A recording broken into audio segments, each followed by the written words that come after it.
You're listening to Underground USA News.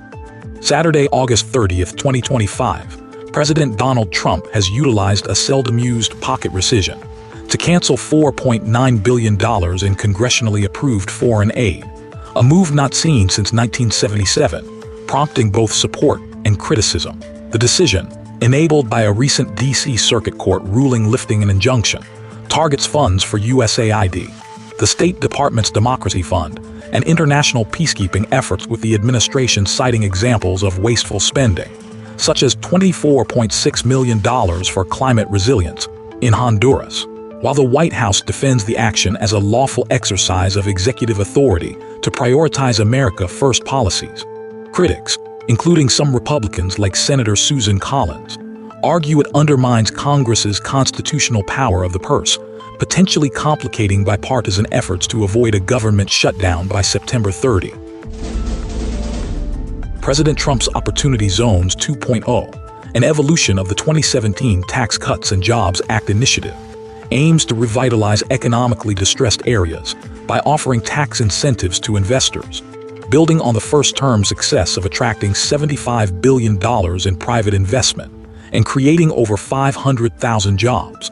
Championed by Senator Tim Scott and former HUD Secretary Dr. Ben Carson, the program has been made a permanent fixture in the tax code under the One Big Beautiful Bill Act of 2025, with state governors redesignating zones every decade starting in 2027 to focus on the neediest communities. While critics argue the program has sometimes benefited wealthier investors, supporters highlight its potential to drive housing and business development in underserved areas, with new data showing a 20% increase in urban development and positive spillover effects into surrounding communities.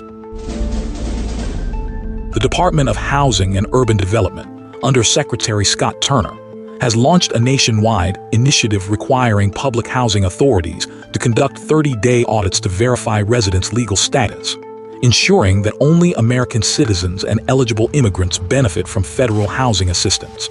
This action, which threatens funding cuts for non-compliant authorities, aims to address the strain on resources that HUD claims only serves 1 in 4 eligible families due to lax enforcement against illegal immigration. The policy, already targeting the D.C. Housing Authority and over 3,000 other PHAs, reflects a broader Trump administration effort, including a March 2025 Memorandum of Understanding with Homeland Security to curb the misuse of public benefits by undocumented immigrants, prioritizing hardworking American citizens. Critics argue it may strain local resources, but supporters see it as a necessary step to uphold the rule of law and protect taxpayer dollars. In a significant setback for President Trump's economic agenda, the U.S. Court of Appeals for the Federal Circuit ruled 7-4 that his use of the International Emergency Economic Powers Act to impose sweeping tariffs on global trading partners was illegal, arguing he overstepped his authority by bypassing Congress, which holds constitutional power over tariffs. The decision, stemming from lawsuits by small businesses and states, challenges Trump's Liberation Day tariffs and those targeting fentanyl trafficking from China, Canada, and Mexico, potentially disrupting his leverage in trade negotiations. While the court paused its ruling until October 14th, allowing time for a Supreme Court appeal, the White House remains confident in overturning the decision, emphasizing tariffs as vital for protecting American workers and industries. Critics, however, see this as a necessary check on executive overreach, raising concerns about economic stability and higher consumer prices if the tariffs persist. California Governor Gavin Newsom announced on August 28th the expansion of California Highway Patrol crime suppression teams to major cities including Los Angeles, San Diego, Sacramento, the San Francisco Bay Area, the Central Valley, and the Inland Empire. These teams, building on prior operations in Oakland, Bakersfield, and San Bernardino, will collaborate with local law enforcement to target high-crime areas, focusing on auto theft, drug trafficking, and repeat offenders. Newsom highlighted a reported 12.5% drop in violent crime in California's largest cities in 2025, and a 2024 homicide rate of 5.1, significantly lower than states like Mississippi and Louisiana, although those statistics are suspect. Critics, including Republican voices, argue the move is a reactive response to federal pressures and fails to address underlying issues like repeat offender accountability. This increase in law enforcement comes as Newsom and other blue state governors criticize President Trump for similar efforts, exposing their political hypocrisy. Missouri's Republican Governor Mike Kehoe has announced a special legislative session starting September 3rd to redraw the state's congressional map, aiming to bolster GOP representation ahead of the 2026 midterms. The proposed Missouri First map targets the Democrat-held 5th District, currently represented by Representative Emanuel Cleaver, by extending it into rural Republican-leaning areas, potentially securing 7 of Missouri's 8 U.S. House seats for the GOP. Kehoe argues the move reflects Missouri's conservative values, but Democrats, including Cleaver, condemn it as an unconstitutional gerrymander that silences voters, vowing legal challenges. The session will also address initiative petition reforms, further fueling tensions over electoral fairness. Pastor Corey Brooks, a prominent Chicago community leader and founder of Project Hood, has publicly called out city officials for downplaying the city's ongoing crime crisis, urging President Donald Trump to deploy the National Guard to curb the violence. Brooks highlighted the grim reality of 266 homicides in Chicago this year, with 80% of victims being young black males, asserting that claims of improving safety are misleading and untruthful. He argues that a temporary federal intervention could stabilize the situation, allowing local organizations like his to continue long-term violence prevention efforts. While acknowledging the need for local solutions, Brooks emphasized the urgency of addressing the rampant lawlessness that leaves residents, particularly mothers burying their sons, in despair. Senate Democrat leader Chuck Schumer has demanded President Trump fire Health and Human Services Secretary Robert F. Kennedy Jr. over the dismissal of CDC Director Susan Monterez and subsequent resignations of senior officials, sparking protests outside the CDC's Atlanta campus. Schumer argues Kennedy's leadership, marked by skepticism toward mainstream science, which deceived the American people on COVID and facilitated the fleecing of America by aligning with Pharma, has destabilized public health efforts and endangered Americans, a charge that aligns with ongoing concerns about Kennedy's vaccine policies, which the media has misrepresented. While Kennedy insists the CDC must align with Trump's agenda, critics, including Schumer, view his actions as reckless, citing the fallout from Monterez's ouster and the agency's internal chaos as evidence of mismanagement, telegraphing their own partisan politicization of federal agencies. Starting January 1, 2026, the Centers for Medicare and Medicaid Services will implement a pilot program requiring prior authorization for 17 specific outpatient services in 6 states: New Jersey, Ohio, Oklahoma, Texas, Arizona, and Washington, under the Wasteful and Inappropriate Service Reduction Model. Aimed at curbing fraud, waste, and abuse, the initiative targets high-cost procedures like skin substitutes and nerve stimulator implants, which have been flagged for misuse, such as in a 2023 Arizona case, where providers billed over $1 billion for unnecessary grafts. Critics, including healthcare providers and Democrat lawmakers, warn that these requirements, historically more common in Medicare Advantage, could introduce bureaucratic delays and limit access to necessary care, potentially undermining the simplicity of traditional Medicare. CMS insists that licensed clinicians, not AI, will make final approval decisions. A recent Gallup poll highlights a profound partisan split in American sentiment, with less than 1% of Democrats expressing satisfaction with the country's direction under President Trump, compared to 76% of Republicans who approve. This 76-point gap, the widest since 2001, underscores the deep polarization as Democrats voice frustration over GOP-led policies and their party's inability to both counter them effectively and come up with a palatable platform a majority of Americans don't find offensive.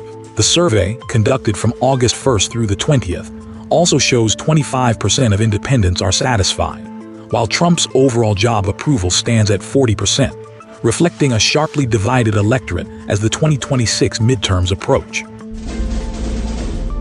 In Boulder, Colorado, the Jewish advocacy group Run for Their Lives has been driven to conduct its weekly gatherings in secret under heavy security due to relentless harassment from anti-Israel activists, spearheaded by city council candidate Aaron Stone, a Democrat, less than 3 months after an Egyptian national firebombed the group's march, killing 1 and injuring 15. Stone and his supporters have escalated tensions by hurling slurs such as genocidal cunt and Nazi at participants, with Stone himself comparing Israel to Nazi Germany. The Jewish Community Relations Council reports that the group's public activities have become untenable due to this targeted hostility, raising alarms about rising anti-Semitism in the community, particularly from a figure seeking public office. This pattern of intimidation reflects a broader surge in anti-Semitic incidents nationwide, prompting concerns about safety and free expression for Jewish Americans. Oregon's special legislative session, convened on August 29th, aims to tackle a $300 million shortfall in the Oregon Department of Transportation's budget, with Governor Tina Kotek proposing a 6-cent gas tax hike, increased vehicle registration fees, and a novel 2 cents per mile road usage charge for electric vehicle owners to fund road maintenance and avert layoffs of nearly 500 ODOT workers. While supporters argue these measures are critical to maintain infrastructure and prevent service cuts, critics, including some Republicans, contend the tax increases burden Oregonians already facing high costs, proposing instead that ODOT optimize existing funds. The U.S. Treasury Department has sounded the alarm on Chinese money laundering networks, labeling them as vital to the operations of Mexican cartels flooding America with deadly fentanyl, which claims tens of thousands of lives annually. According to a recent advisory, these sophisticated networks, often involving Chinese nationals, launder an estimated $312 billion in illicit funds, enabling cartels like Sinaloa and Jalisco to procure precursor chemicals and traffic drugs across the U.S. border. The Treasury's Financial Crimes Enforcement Network highlights how these groups exploit U.S. financial systems, using tactics like trade-based laundering to bypass China's strict currency controls, all while fueling a public health catastrophe. Critics argue that the Biden administration's tepid response to Beijing's complicity allows this crisis to fester, demanding stronger action to dismantle these global networks and secure America's borders. In a significant escalation of diplomatic tensions, Turkish Foreign Minister Hakan Fidan announced on August 29th that Turkey has closed its airspace to Israeli government planes and barred maritime trade with Israel, including prohibiting Turkish ships from docking at Israeli ports, in response to Israel's military actions in Gaza. This move builds on Turkey's earlier suspension of direct trade in May 2024, reflecting Ankara's strong condemnation of Israel's campaign, which Fidan labeled as genocide during a parliamentary session. While Turkish officials clarified that the airspace restrictions apply only to official Israeli flights and those carrying military cargo, not commercial transit, the measures signal a deepening rift between the two nations. Critics argue that Turkey's actions, while framed as a moral stance, may complicate regional stability and economic relations, with Israel reporting no formal notification of the airspace ban and its airlines continuing operations as normal. The U.S. State Department has authorized a $329 million military package for Ukraine, including $150 million for Starlink satellite communication services and $179 million for Patriot air defense system sustainment, reinforcing America's commitment to supporting Ukraine's defense against Russian aggression. This move, backed by the Trump administration, aligns with a strategy to pressure Russia into peace negotiations, with European allies footing the bill for U.S.-provided weapons. Starlink's critical role in battlefield communications, particularly for drone operations, and the Patriot system's proven effectiveness against Russian ballistic missiles underscore the strategic importance of this aid.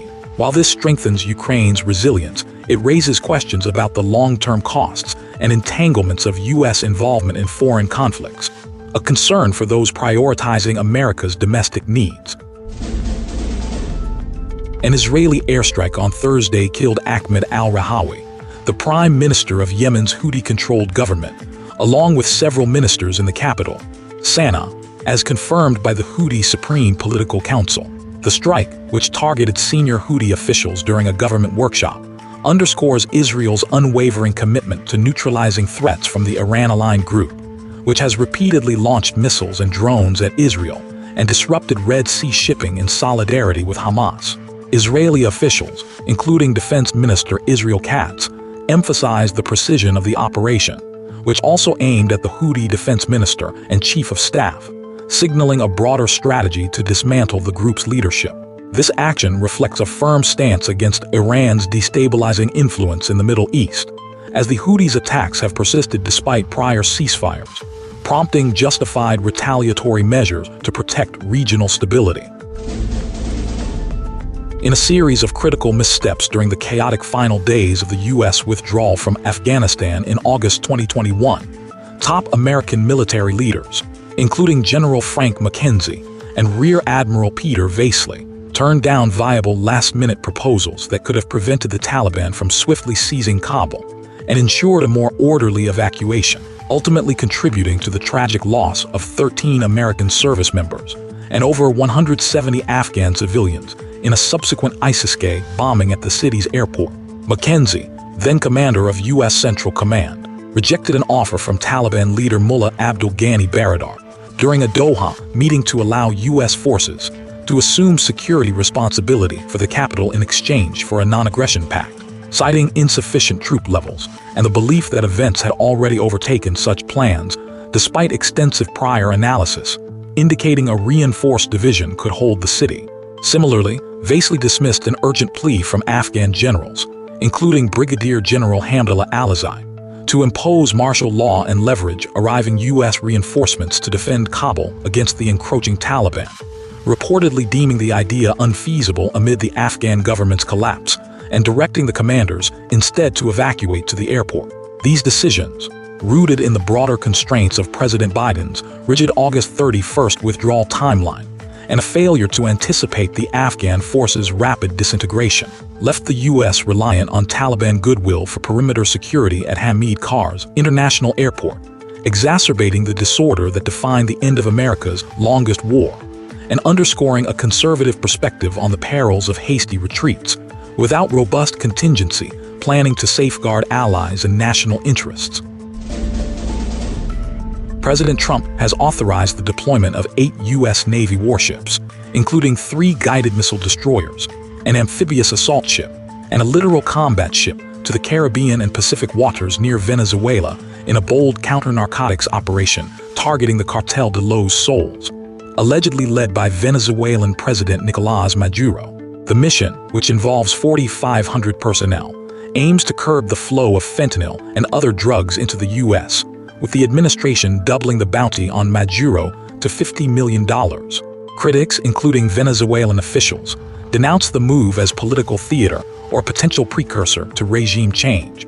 While Maduro has mobilized 15,000 troops and 4.5 million militia members in response, this escalation underscores Trump's aggressive stance on securing U.S. borders and combating international drug trafficking, though some experts warn of diplomatic fallout in the region.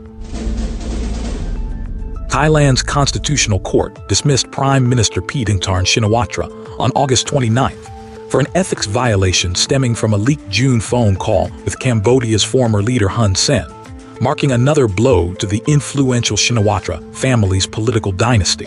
The ruling, which cited Paetongtarn's apparent prioritization of personal ties over national interests during a tense border dispute, has plunged Thailand into fresh political uncertainty, with Parliament now tasked to elect a new prime minister amid a fragile coalition and a struggling economy.